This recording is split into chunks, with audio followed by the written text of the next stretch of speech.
How do you gauge if you should buy or build in a market? It's art and science, I suppose.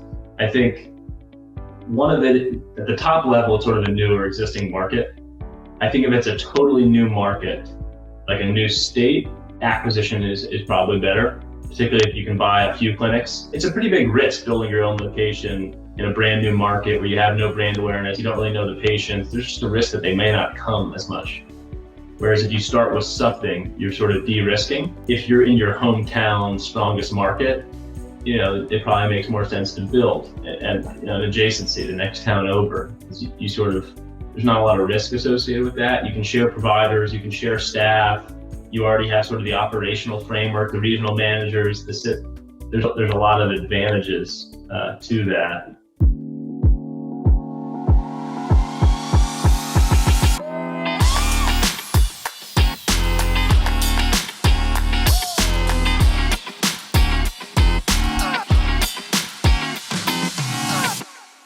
Hey everybody, welcome to M&A Science Live, where leading M&A practitioners share lessons learned from their experience. If you're interested in keeping up with the latest from M&A Science, visit mnascience.com and subscribe to our newsletter. It's free. Every Monday we share highlights from our interviews and publications so you can continuously improve your M&A skills. Again, that's mnascience.com. I'm your host, Kisam Patel, CEO and founder of M&A Science. Joining me today is Cameron Weiner, Vice President of Strategic Development and Head of M&A at Shopko Optical. Shopko Optical came out of Shopko department stores when they filed for restructuring in 2019 with 363 stores. Monarch Alternative Capital carved out Shopko Optical for $8.5 million and have been actively growing the chain since. Today, we're going to talk about how to determine if you should buy or build clinics and what those different approaches look like. Cameron, can we kick things off with a little bit about your background? Yeah, thank you so much for having me, Kisan. I'm excited to be here. So I graduated college from UNC Chapel Hill and began my career with General Electric in their 2-year leadership program.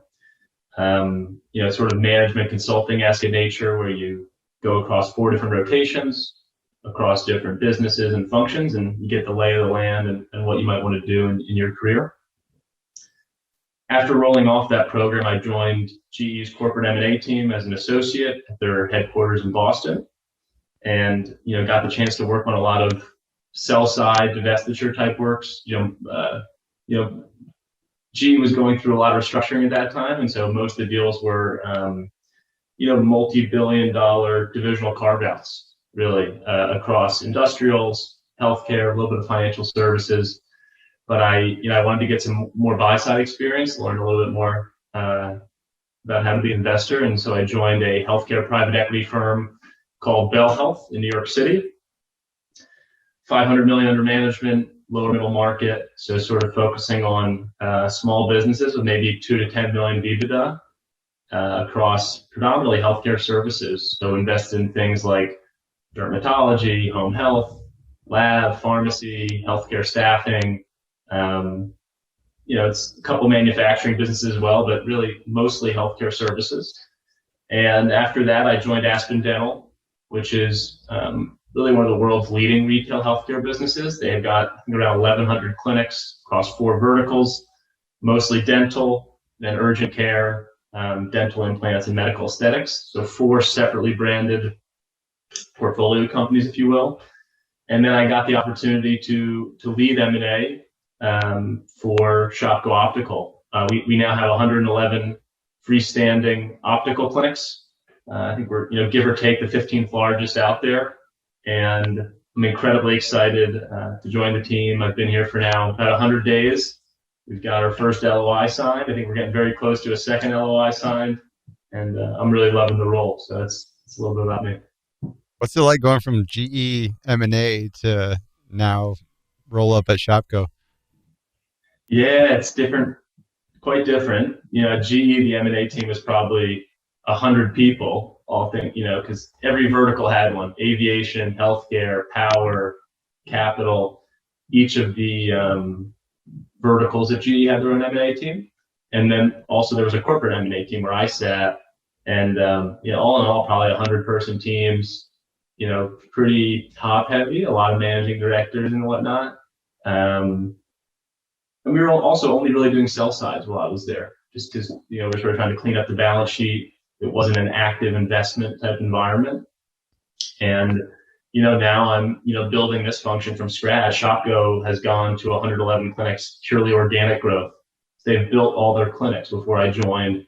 Aspen Dental was very similar, where, 90+% of their growth is organic, building clinics. And so, it's a different environment, and but I'm really enjoying the entrepreneurial nature, and I'm looking forward to building a team and sort of getting the foundation laid and off to the races. But in general, I think I prefer being a slightly bigger fish in a much smaller pond. Well, what's interesting is you became head of M&A without any investment banking experience. How'd you do that? Yeah, I think I got lucky. Is maybe part of it. I'm glad that I dodged that bullet. I don't know that I have it in me to work 100 hours a week. I just don't know that I have the stamina really. So I think part of it is I never wanted to do banking really because of the work-life balance. I've always been someone that defines himself quite a bit beyond work, I guess. I enjoy doing a lot of things outside of work.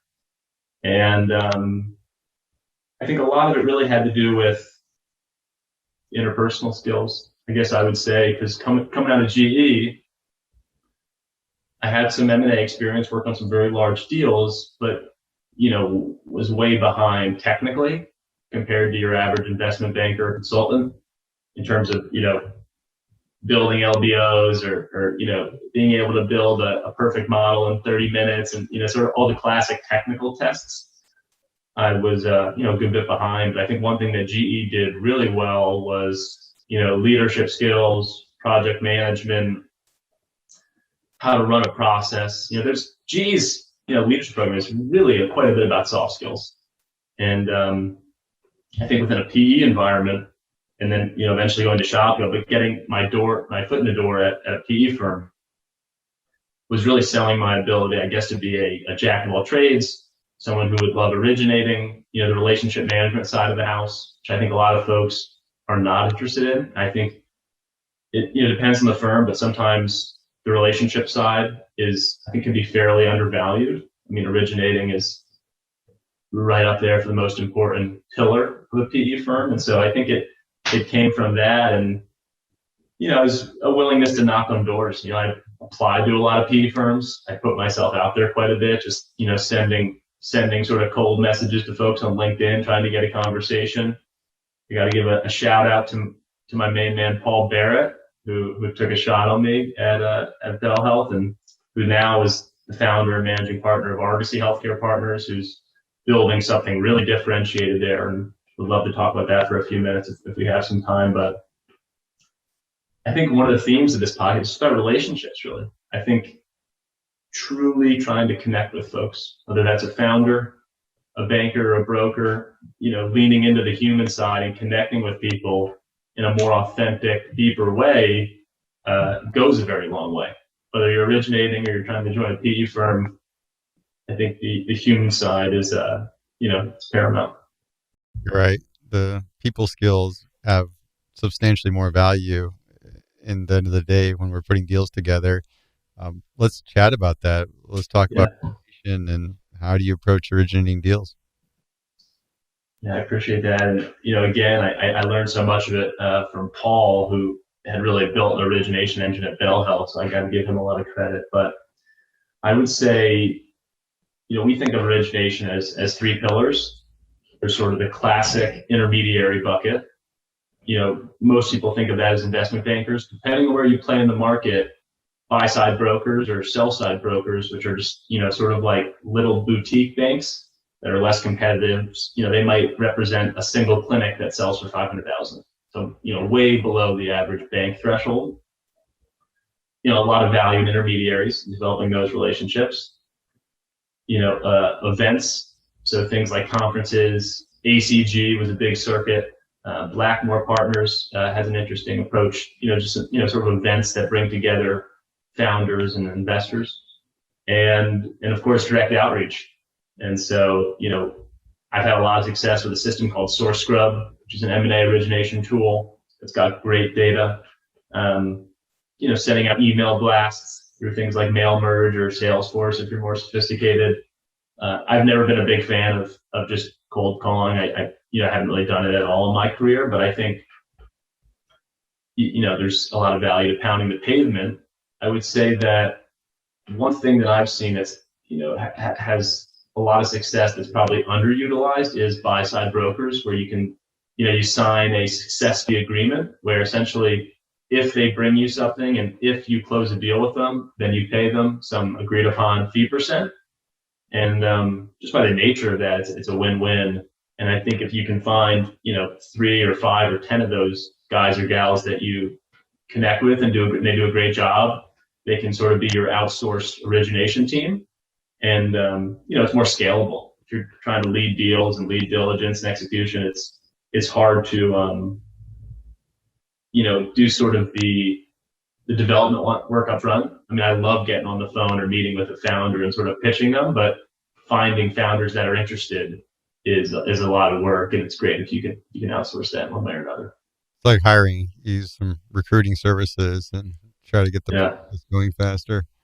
Would you say that's your favorite approach, or what do you think lends to the best results? Yeah,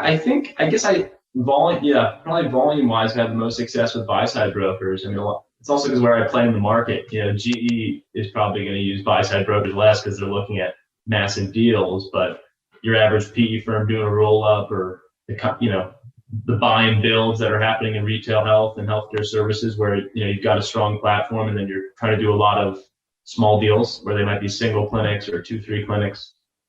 I think buy side brokers are helpful, and I think what's most important is when you get into that meeting, how you connect with the owner. So, being incredibly, respectful, congratulatory of what they've achieved. But I think most importantly, treating them like a friend. Just positive, enthusiastic energy, really trying to get to know them. Almost that first call, you're almost barely getting into the business stuff, learning about their family, what they like doing outside of work. Treating them like it's a new friend you just happen to stumble into at the airport or something. That's I find that yields positive results. Really nurturing the relationship. Sure. So using the network of different brokers, you build out these different leads that come in, and then can you walk me through, I guess, what does that process look like from there once you start getting those early conversations going, and how do you sort of carry that forward? Yeah, absolutely. I'm 100 days into Shopko Optical role, and so I'm going through that process right now. I have sort of a comprehensive M&A pipeline of active targets, and then so you're sort of stacking up columns. It's like name, geographical priority, quality of real estate, financial metrics. Who's the owner? Is it a competitive process? What's the asking price? Sort of having maybe 15 columns where you're sort of can just look at them all side by side, and starting to prioritize. And I'd say particularly in healthcare services and a lot of the PE shops that are doing roll-ups, 80% of the deals they do are single clinic deals. It's sort of a volume game, and so you're looking at a lot of deals simultaneously. So you got to stay organized, and you have to prioritize. And so having buckets that help you think about that, whether it's how important that geography is to you, or how difficult it is to recruit a doc, or your ability to build a new clinic in that site based on real estate availability or demographic or geographic data. You sort of have to have a way to rack and stack side by side. It sounds like you're really developing this market map to identify, here's the strategy, here's the opportunities we're going to go after. What are some of the factors that you put in when you're developing that? Yeah, so I think you sort of bifurcate buying and building as the topic of this podcast denotes. But I think when you're building new clinics, the de novo process, you need some sort of real estate analytics tool. So folks, might use SiteWise or SiteSeer, these different sort of softwares that help you. And you're looking at things like pop to shop. So like the population within a particular drive time radius that you think is relevant. Maybe it's 10 minutes, 15 or 20 minutes divided by the number of competitors in the market. So understanding competitive density. You're looking at demographic and economic data, like median income and poverty rates, and you're looking at things like percent of folks that are insured, or sometimes they have spend indexes, like how much folks spend in dental or optical or whatnot. And you're looking at trade areas. I'm not a real estate expert per se. I've learned a lot about it by being part of companies that are real estate driven. I think I've had the good fortune of working for companies that grow organically quite a bit. I know there's a lot of firms out there that are backed by PE that exclusively acquire. I think if you can do both, you're more valuable, obviously. You just got more growth avenues. And if you hit a dead end on one, you've built a competency that you can continue to move with. But I think you're looking at all that data, and brand awareness is a big one. So, that's why people stay adjacent. If you've got 20 locations in Wisconsin and you've got 0 in Missouri, it's going to be a lot easier to do a de novo the next town over in Wisconsin. And you sort of build that brand awareness, and it helps lower customer acquisition cost. And and then it's a moat too.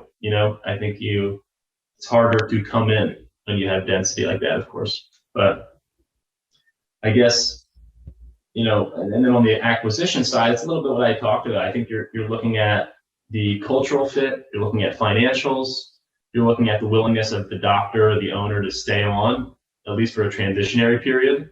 Doctors are hard to recruit, so if you acquire someone and they want to retire tomorrow, that you got to find a way to fill that gap quickly. And if it's a new market, if it's an existing market where you've got a lot of locations, it's a lot easier to build your own location. If you're entering a new market, you get to buy a base. I found almost like a platform in that region where you save sales ramp time. It can take a year or 2 years for a new location to ramp. You get to eliminate a competitor, and you just start with something.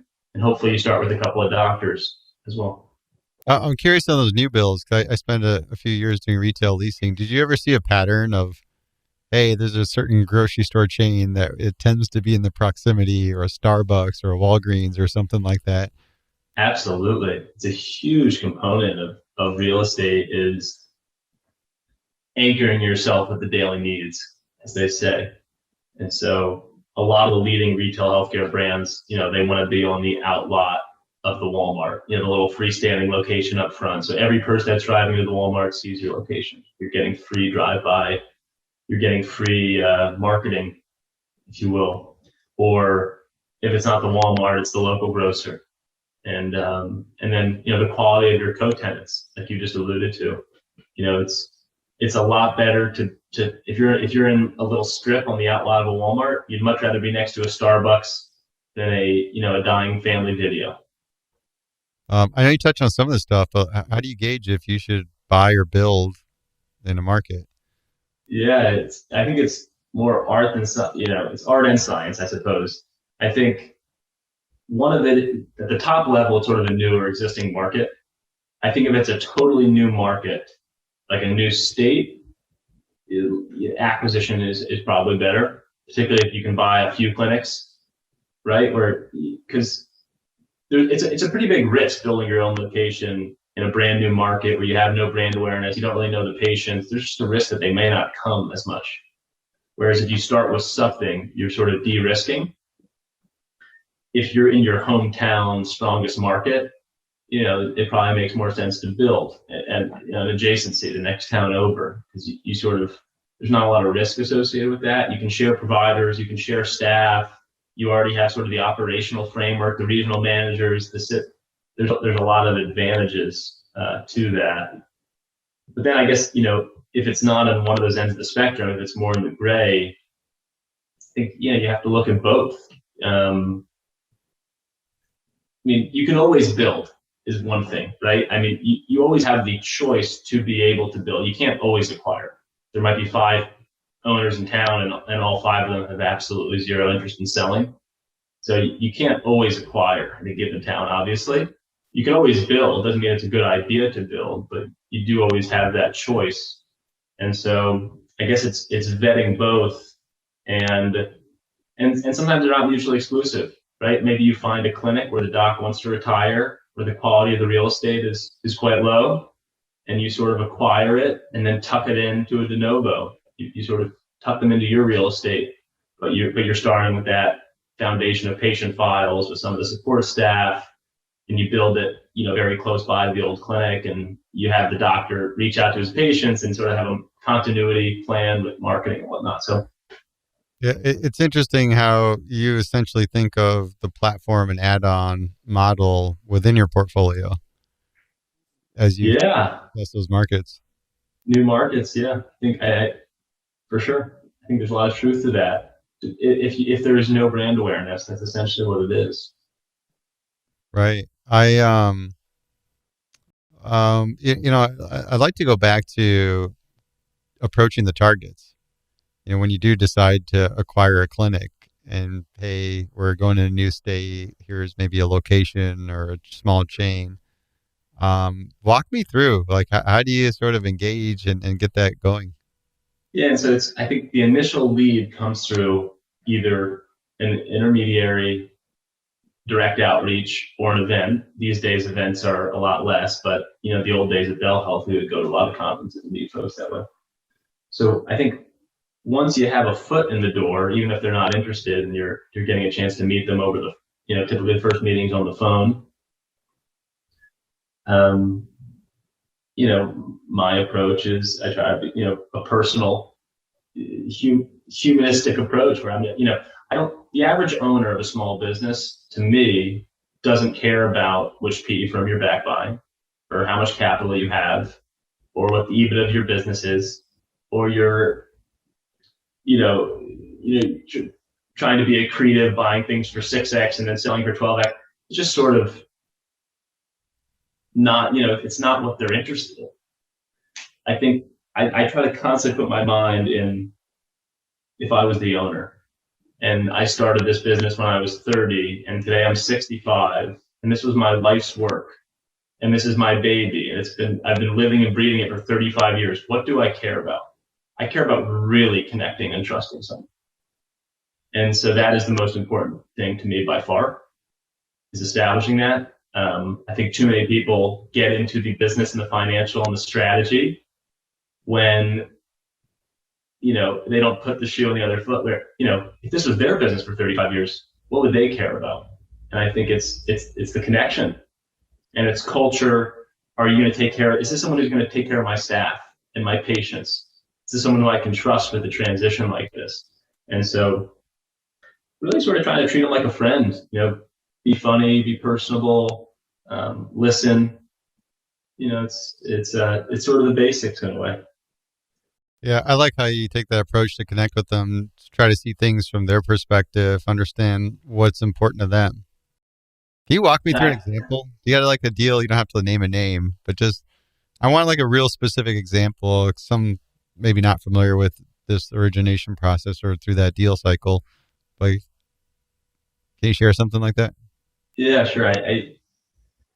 There's a couple docs that I'm working with now that coincidentally, two of them where their kid is getting married. They both had kids getting married within the same week or two. And during this courtship process, when we catch up, checking out, what do you think about the LOI? Do you have any questions? Those sorts of calls. I'm not beginning with that. I'm saying, tell me about the wedding. How did it go? Did you give a speech? Oh, what did you talk about? Tell me about the father-daughter dance. Tell me, genuinely be interested. And I'm not putting it on. I think you can choose to be interested and excited about someone else's life, as if they become a friend over the time, right? I mean, you become, it ends up being sort of self-fulfilling, but this guy, and so I made sure to not send him any questions during that week or two. Like he's got a big personal thing going on. Right. I wasn't going to hassle him. I was okay losing a couple of weeks in the process, even though we had a signed LOI. And, the first 20 minutes of the call are just hearing all about the wedding. And when there's nothing left to talk about, I say, all right, do you have any questions about the next steps? Like, how's the diligence tracker coming along? Is there anything we can do to make you feel more comfortable? It's yes, hopefully that's an interesting example. Ironically, there was two of them simultaneously. Yeah, no, I like the example of the relationship development part, and I think that does often get overlooked. We get a little mechanical in these deals. But going back to speaking of the mechanics of the deals, can you walk me through that? Like, what are the actual steps? Somebody's never done a deal before in terms of, hey, whether you brokered the deal, found your own deal, which you should probably do more of that. And then, get that initial conversation going, develop the rapport, and then be able to, like, where do you get to that point where, hey, obviously need some information to do your analysis to come up with a number. How do you bring that up? And, can you walk me through those steps that lead to? Absolutely.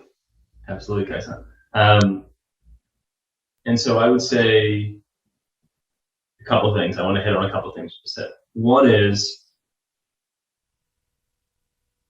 as we think about getting broker deals or direct deals, I think particularly with these small mom and pop buy side brokers, you might be paying them, let's say a 2% or a 3% fee on a very small dollar amount. So if it's a single clinic deal, maybe you're spending 500,000 or $1 million, and then the fee is $20,000 or $12,000. And if they're helping you get an asset that ends up being non-competitive, and you're paying 5 or 6 times, and it allows you to find 20 of these deals, I do that all day long. I don't think that I don't know that it's worth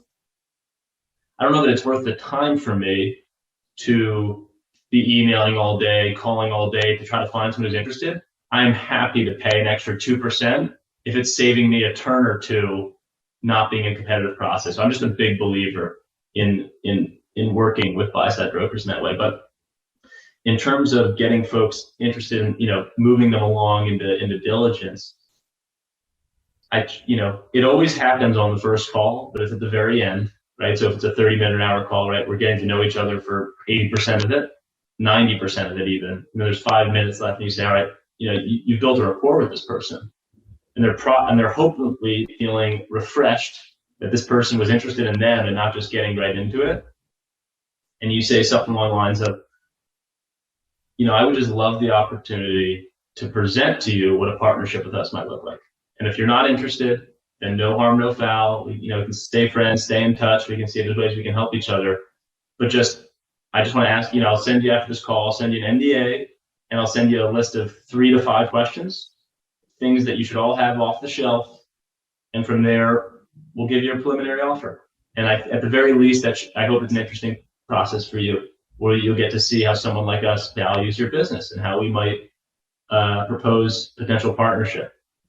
And I find that people say, if it's just 3 to 5 questions, sure. I've heard that, owners will say, I was worried it was going to be really taxing on my business and my employees, and I have to tell everyone.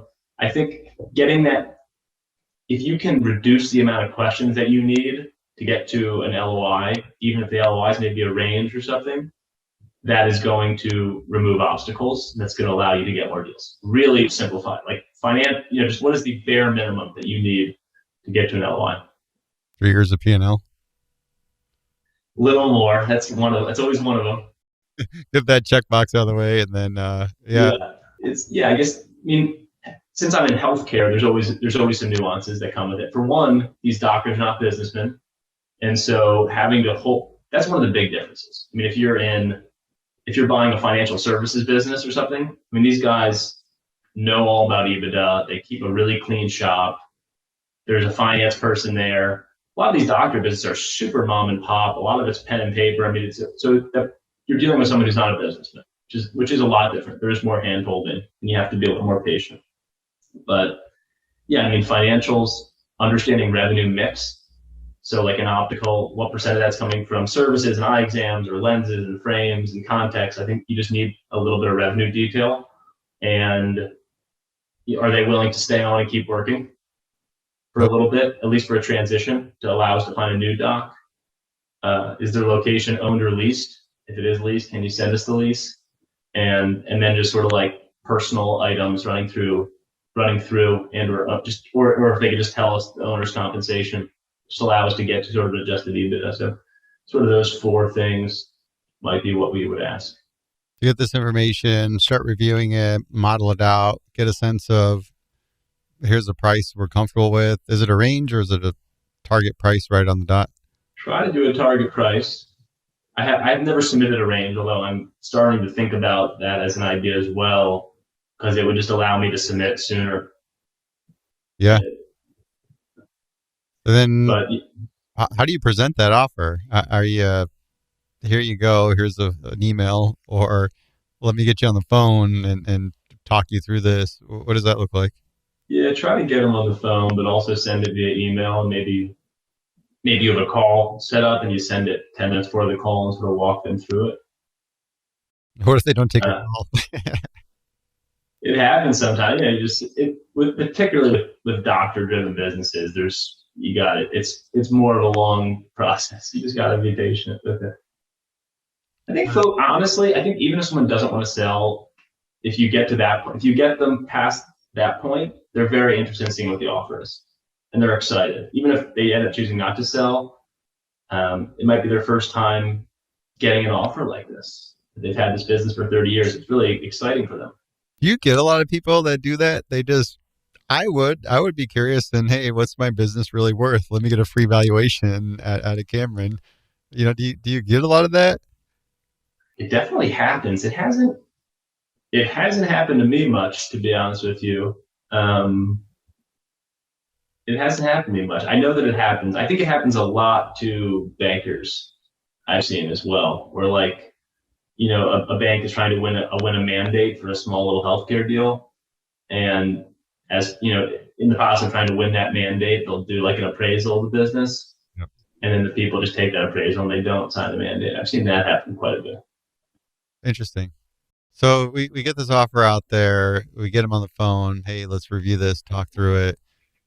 Walk me through that. Like, what does that conversation look like? Yeah, I think a lot of times there are just sort of legal questions. Like there's things that people are, what's indemnification or what's escrow, or, you know, there's a lot of legal variables in the various sections that probably aren't that clear. And they're probably still not fully clear to me. I'm still learning about half of them. So I think, getting them comfortable with the legal jargon, if you will. And of course, what they care most about is price and earnout. What percent's up front? What percent is an earnout? Will they have to keep working? A lot of folks that want to sell a business either want to retire now or soon, particularly in healthcare. A doctor, you don't get a lot of docs that are 35 that are killing it that just want to sell their business, for obvious reasons. So I think it's bridging that gap. Like, okay, I want to retire, but I'd be willing to stay on for a year, 2 years until you find another doctor. And this is what that looks like. But, most ask for more money, obviously, as they should. Yeah, it doesn't, right? That's factored in. You assume that. Yeah, You at least know that, hey, I'm going to throw an offer, but I'm going to have some room just in case we got to negotiate. Yeah, absolutely. That's fair. I mean, fair enough. That's part of it. And you go, then they might step back and say, hey, let me review this with our lawyer and so forth. Come Go back. quiet for a couple of weeks. Sometimes they review with their family and I have times where I'm hopping on the phone with the wife or the husband. That's not uncommon in these little mom and pop deals where I'm talking to the spouse. My wife's on a conference call. This LOI. Yeah, a little bit. These are family businesses, A lot of the, it depends where you play in the size range, but like lower middle market PE type deals, you're really dealing with mom and pop businesses exclusively. If you are, KKR and you're buying a business that has $1 billion of EBITDA, obviously you're not talking to the spouse, and you're not explaining a lot of these things, which is different. Is there a lot of follow up? Do you get that? Here, I got this offer letter out. They said they want to review it with their family, lawyer, etc. Then do you sort of find yourself in this little period of grace that you got to wait a little bit, but wait long enough, then start pinging them to follow up? Yeah, absolutely. Except the last thing I want to do is pester someone. And I make it very clear that I never try to sell. I don't want to be ever seen as aggressive or pushing or pestering. I want to be absolutely on the patient kind side. But yeah, if you haven't heard anything, like give them a ring and just check in. And when I talk to them, I'll ask the question and sort of try to keep things moving forward. But I'll also always say, I understand this is a huge decision. This was your life's work, and take as much time as you need. We're here for you. Again, I think the human side and the connecting with folks is just deeply undervalued in M&A. I really believe that. Yeah. No, this is good. I appreciate you shedding light on these details. You get the soft letter out, get a signed LOI, then move through diligence. I'm curious about, if you're working with the potential target and they're reluctant to sell their business, or partnerships part of the consideration, or there are alternatives that you look at? Yeah, and so I guess it depends on how you define partnership. I've done some deals in the urgent care space where joint ventures with health systems are really predominant. They're popular for a lot of reasons, where you sort of strike a partnership with a local health system. You're sort of their retail arm. They have a huge referral network where, every time someone goes into the hospital and they don't need to see the ER, they might just kick them out to you at the urgent care. And you sort of have this referral relationship and you're sharing certain things. I guess, what do you mean by partnership, I guess? Yeah, I'm just wondering if there's alternatives. If you have somebody, hey, we're not really looking to sell. I'm just curious if there's alternatives that you fall back on, that maybe we can do something in between, something to facilitate a relationship, kind of keep them on the burner until they are ready to sell. Just what does that strategy look like? Yeah, it's an interesting question. So I think in some industries it is joint ventures. You see it a lot in urgent care, which is interesting in between. I think in the more traditional partnering with a family practice, an independent, the way that we've been talking about for most of this podcast, is there's a legal structure called an MSO PC. It's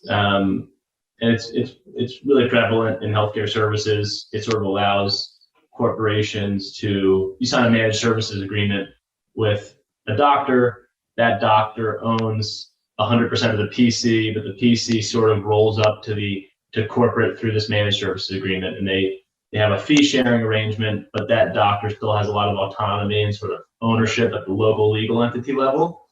That's a lot of jargon there, but it is different than just buying 100% of their practice and employing them, and they're just an employee doc, and you own 100% of the practice. So this is you sort of create another level in the legal structure, and that person becomes sort of like a local regional owner, and you can sort of tuck future practices in underneath them, where that guy might own 5 practices today, but then as you build more practices in that same state or in that same region, they could sort of come under his division, and you just have an arrangement. So maybe there's a fee sharing arrangement. They're paying some sort of fee to be part of that managed service agreement. You're still taking care of a lot of the administrative work, but they have tremendous clinical autonomy, almost complete clinical autonomy. But you sort of have more of the business ownership. And so yeah, I think of M&A as a blank canvas. I think you could structure things any which way. You know more about that than I do, but I think within healthcare, the MSO PC model is sort of an interesting in between that's become very popular. Yeah, that's actually really interesting. But it sounds like that needs to be part of the strategy from the beginning before you're really getting these companies engaged. And you need the right candidate for it. So you wouldn't just choose anyone for that. You really need to choose someone has financial savvy, strong businessman, as a leader who you could trust that person to manage several other clinicians and clinics. I mean, you're choosing someone who's maybe already proven that they can be a successful entrepreneur or business owner. Maybe they've scaled from 1 clinic to 5 clinics all on their own with their own capital, and they've built a really nice business, and they've proven maybe they've already stepped out of a clinical role and they're sort of already functioning as a business owner. Someone like that would be a terrific candidate. What does integration look like? Are you fully integrating clinics when you acquire them? Yeah, so we haven't closed any deals yet here at Shopko, because I've only been here for 100 days, but we hope to in the next month or two. Yeah, the integration, rebrand, integrate systems, get them on sort of our operational model. So yeah, I think it really is a full integration. Um, and I know you talk a lot about this in your podcast, and I appreciate it. Integration planning needs to start really early. It needs to be sort of in lockstep with diligence. Um, and People overlook integrations quite a bit. I led a large integration at Aspen, the Well Now Urgent Care acquired Hometown Urgent Care, which was a big, it formed maybe the seventh or eighth largest urgent care in the country. And it was probably a $400 million enterprise value integration. That was my first time leading the integration. It was a phenomenal experience, and I think it's made me a much better M&A practitioner. The integration is hard work. Just like you need to have the huge spreadsheet that has 200 or 300 items, who's owning it, what is the start date, what is the completion date, what codependencies are there, is number 70, is item 79 dependent on number 68, what is the priority, high, medium, low, or whatnot, what percent complete is it, 10%, and then weekly meetings or bi-weekly meetings where you're just quickly going around like a cross-functional roundtable. Everyone is updating in front of the whole group. And even though it's a lot of meetings and it's sort of unfortunate, I think it's an impetus for people to get their work done. If they know that they are going to have to present in front of every functional leader for 5 minutes, they're going to make sure to update their section, to review the documentation. It sort of forces it. And so, yeah, it's incredibly important. From that experience, what do you think are some of the must-have or really important things to start thinking about earlier than later?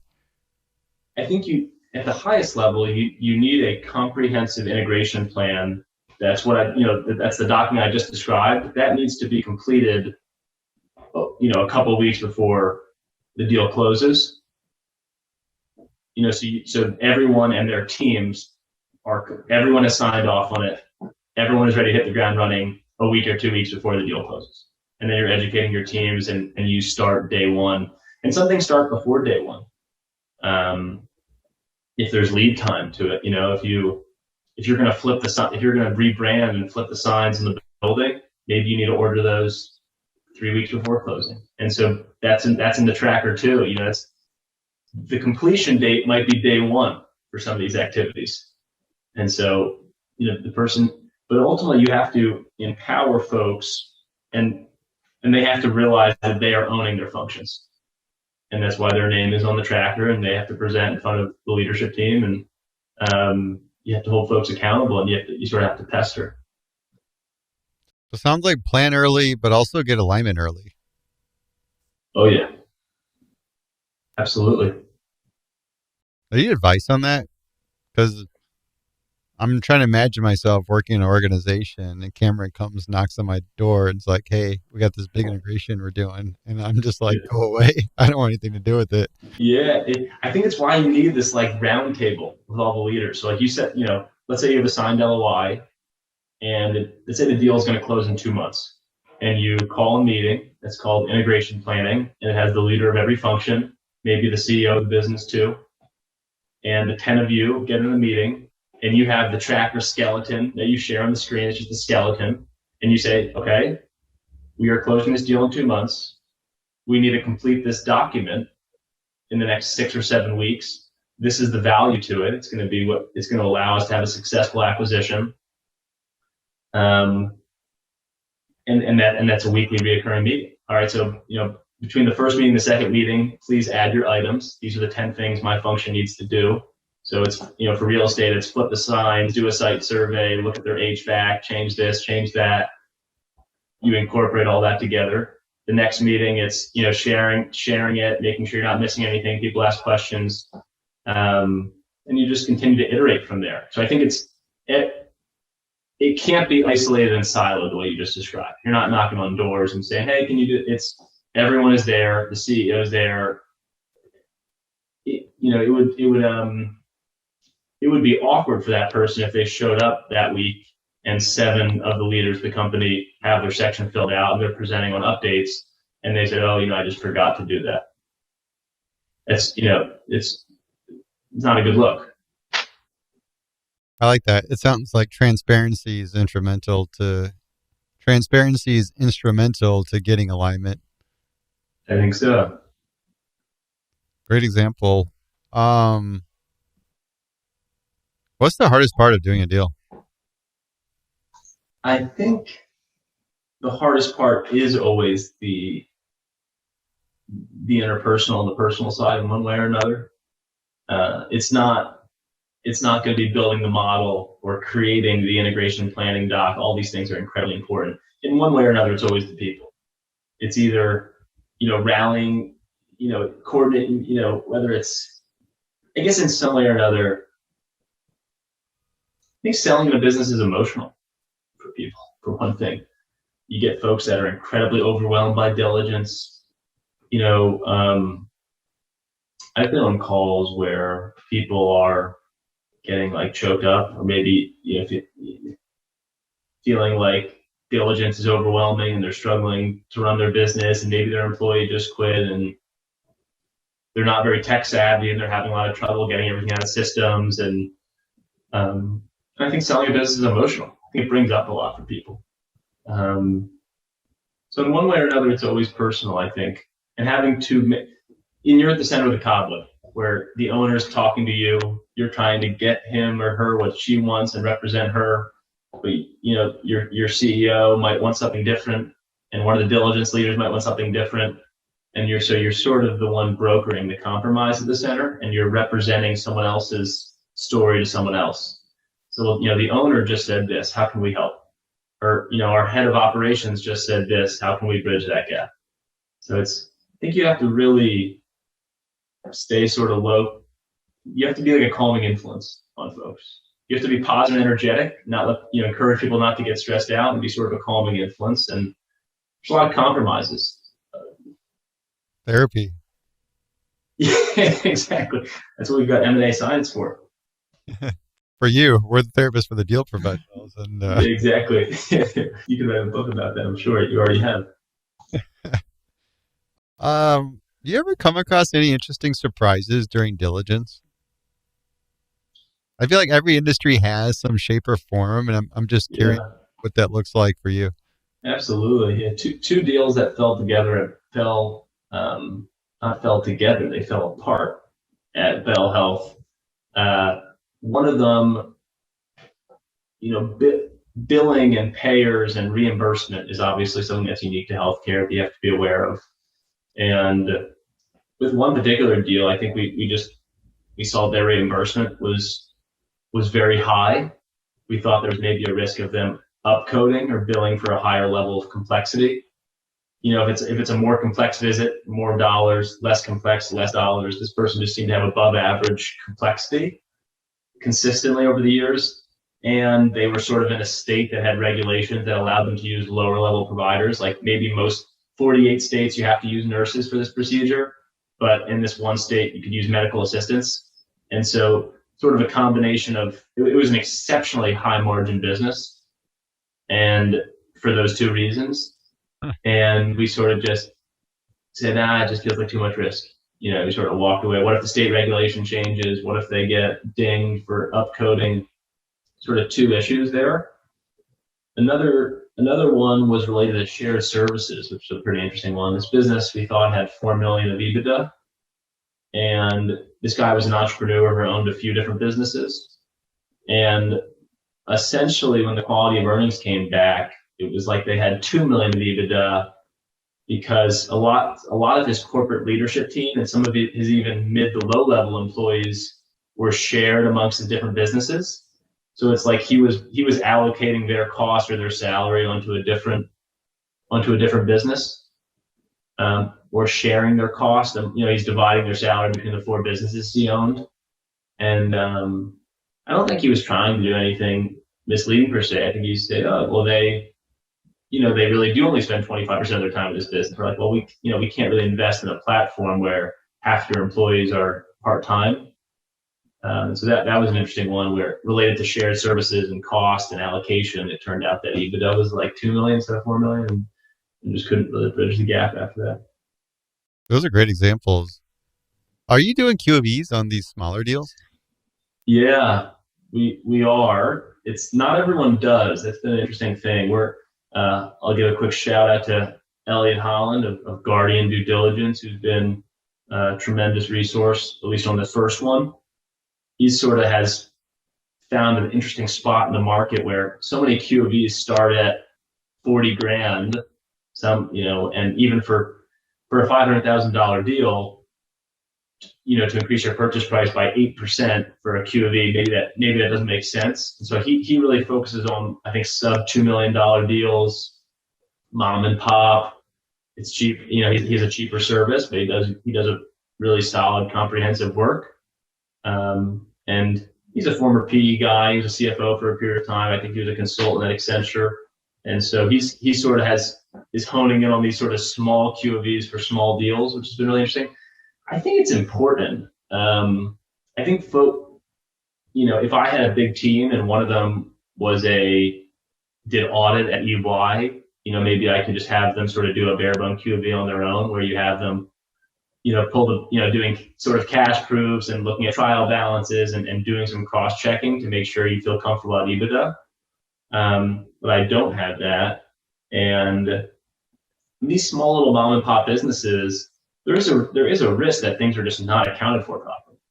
It's almost like there's more risk in certain ways. If you buy some giant business, at least everything is going to be clean. I mean, they're going to be sophisticated enough to present an EBITDA that is probably not fully real in various ways, but they know what they're doing, and you can have that back and forth. It's that's a classic bank. There's a large investment bank involved, and you're going back and forth agreeing on what EBITDA might be. This person might just be off because they don't, their office manager, who's also their wife, is doing their books. And, so I think it's important. It just needs to make sense from a price that, the small deals, very little can change the economics. Yeah, I like that. I think there is like a pretty substantial market to provide a QOV service that aligns with the transaction size. It's pretty cool to know that there's vendors out there for that, because it does make a lot of sense. It's hard to get those kind of red flags when you dig into the numbers. For sure. I'll actually send an intro note to you and Elliot. I think you guys would enjoy connecting. I don't know that anyone else is really doing what he's doing, so it's pretty cool. Yeah, maybe we might have a spot to feature that. Are there any other lessons learned that you'd want to share to other practitioners that maybe tune in? Nothing that we haven't hit. I guess I would just really emphasize the importance of relationship building, connecting with folks in a way that you would connect with a friend. Like, you can almost be maybe a little bit more casual. You don't have to be so buttoned up. Just genuinely care about people. All this sort of good, empathy, positivity, being enthusiastic, bringing all that, whether it's an interview, you're trying to originate a deal, you're trying to quarterback diligence amongst your own team. Those things always go such a long way. I just personally think that they're more important than any technical skills. And so, spending time developing that, writing a little script or practicing in front of the mirror or whatever that might be. But I think it's the most important part of business, and perhaps even the most important part of life. That is true. You can overcome some of the biggest challenges with the right ability to communicate and connect with people. Yeah. What's the craziest thing you've seen in M&A? I wish I had more funny stories. That's one of the downsides of not doing banking. My friends who've done banking all have these just completely insane stories at 3 or 4 in the morning. There was a former M&A leader, I guess sort of a leader at GE, who was a great person, learned a lot from. But they had 2 offices. One was their office, and one was just filled with hundreds of deal toys, which I thought was pretty amazing. The extent that this person worked on those deals and how much they work, I'm sure is probably suspect, but it's pretty funny. And I had an interesting, the first deal I worked on at GE, we were looking at selling a division within the industrial space. And I was 23 years old. I had never worked on an M&A deal before. Again, when you're selling a business, it's really emotional and confusing for a lot of people. They're thinking you're trying to help them bring the diligence data so the investment bank can build a book.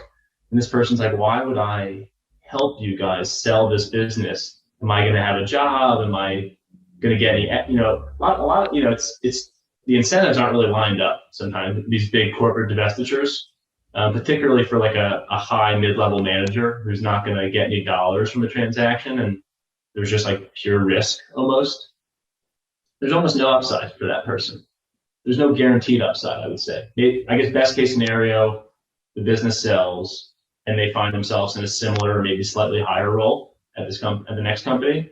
But the worst case scenario is obviously, there's all sorts of bad scenarios. There are cost energy, they get fired, they have to relocate their family. I mean, there's a lot of bad possibilities. And so I remember I got sent down to this division. I went there by myself, and I was 23, and I had never worked in a media before. And I found myself like in a conference room with like different sort of functional leaders were coming into the room and like asking questions.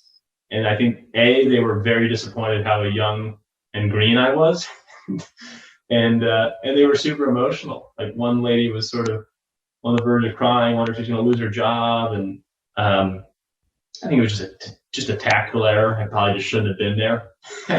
Just shouldn't have been there. But that was an interesting experience. Yeah, the deal didn't happen anyway. It ended up not happening. it goes back to that theme around communication, how you communicate these things, and interesting scenarios and variety of different interests you got to deal with. It's a good point, man, right? It's like someone much higher up than me should be there, bring everyone in the conference room to answer all questions, to, be authentic and vulnerable and empathetic, and try to bring some positivity to it up front. All that stuff is critical. Yeah, I appreciate you tying that around. Yeah, we'll just send the 23-year-old kid to do this carve out or divestiture for us. And I was playing a small role in it. Like I wasn't building the model. I think they wanted me to help support the diligence process, like get all the data together, sort of, I was playing a small role, but I just ended up, I think that maybe some of the other folks just didn't want to travel for it. Yeah, it was a mistake. Awesome. Cameron, thank you so much for your time today. I enjoyed this conversation. Thank you so much for having me. It was a pleasure to be here. My pleasure. Here's to the deal.